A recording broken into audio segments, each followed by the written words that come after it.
The Rocket 12.3. The Sphinx is very happy. The sun has just come up and he has had a good sleep. Now he can go across to see the thing he has constructed from scrap metal. It is fantastic! Standing there in all the junk and rubbish is a splendid rocket.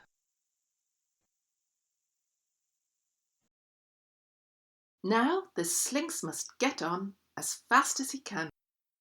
The men will come back to the dump at 7. If he is still there, they will see his rocket and then they will catch him. So he must get everything ready and set off. He has to collect some more things. First of all, he picks up 2 gas tanks. He drags them across to the rocket.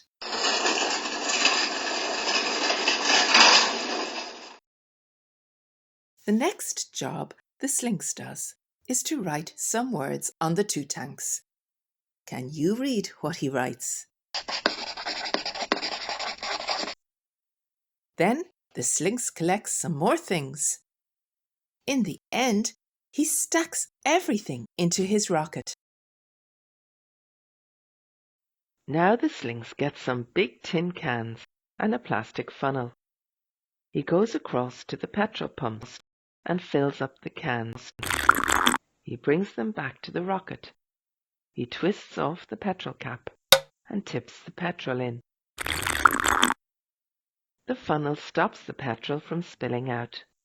The Sphinx fills the tank up to the very top. Then he puts the cap back on. The Sphinx has one more job left to do. He has to get some kit to put on. First of all, he gets himself a helmet. He has to brush the cobwebs off it. Then he gets 2 big Wellington boots. He sticks some magnets on the bottoms of these boots.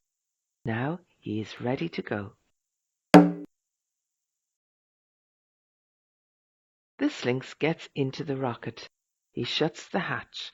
Clank, clank. He locks it up. Now he can get on with the very last bit of his trick. The Sphinx is chuckling. He thinks that the last bit is the best bit of all. The Sphinx sits down. He straps himself in. Clunk, click. He checks his map. He checks all the buttons and switches. Everything is ready for liftoff. The Sphinx sits very still for 10 seconds. Then he yells out, "Contact!" He stretches out his hand and presses the big red button.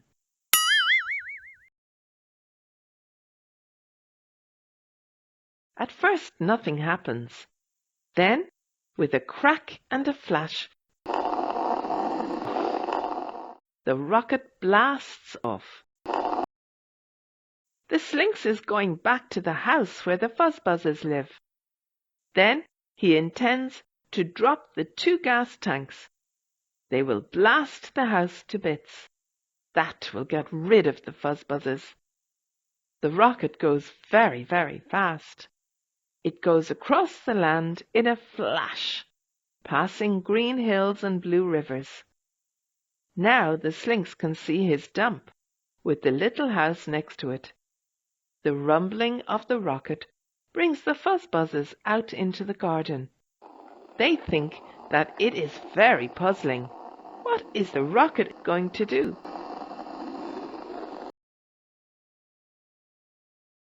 This is it. The Sphinx is going to drop the gas tanks. He unlocks the hatch. But the rocket is traveling so fast that the wind pulls and tugs at the Sphinx.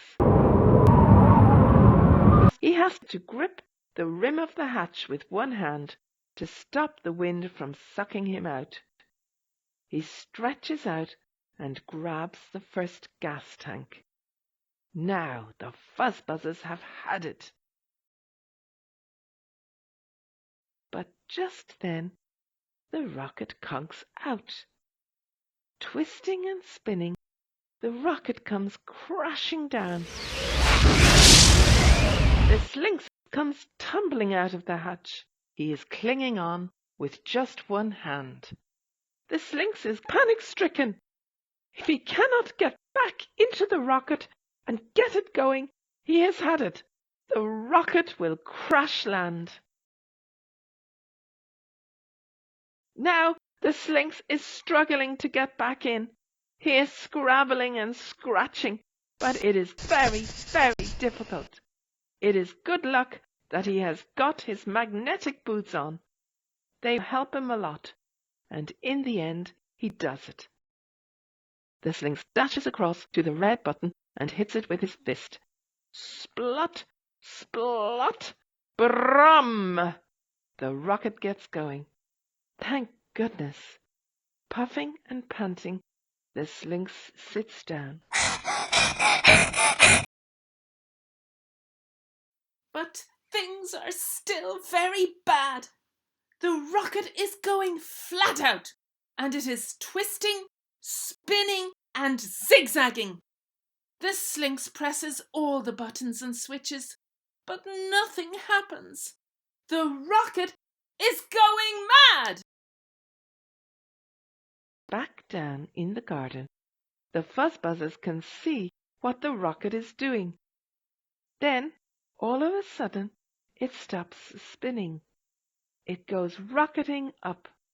It goes up and up and up until it is just a little speck. At last the speck vanishes. The fuzzbuzzers jump up and down with happiness. They think that they have got rid of the Sphinx. Happy landing! See you! Have a good trip! The rocket goes on and on and on. It runs out of petrol, but it is going so fast that it does not stop. It just drifts on and on in the blackness. Now and then a comet flashes past, and the Sphinx can see where he is going. He is Very, very unhappy. Where will his rocket end up? He will just have to sit there, drifting in the blackness, until something happens. Questions. Number 1. What are the first 2 things that the Sphinx collects? Question 2. How does the Sphinx stop the petrol from spilling out? Question 3. What does the Sphinx put on the bottom of his Wellingtons? Question 4. How does the Sphinx get the rocket going? Question 5. What is the Sphinx going to do with the gas tanks? Question 6. Why does the Sphinx have to grip the rim of the hatch? Question 7. What happens to the rocket just as the Sphinx is getting ready to drop the tanks? Question 8. What helps the Sphinx to get back in? Question 9. Why are the fuzzbuzzers happy? Question 10. What helps the Sphinx to see where he is going?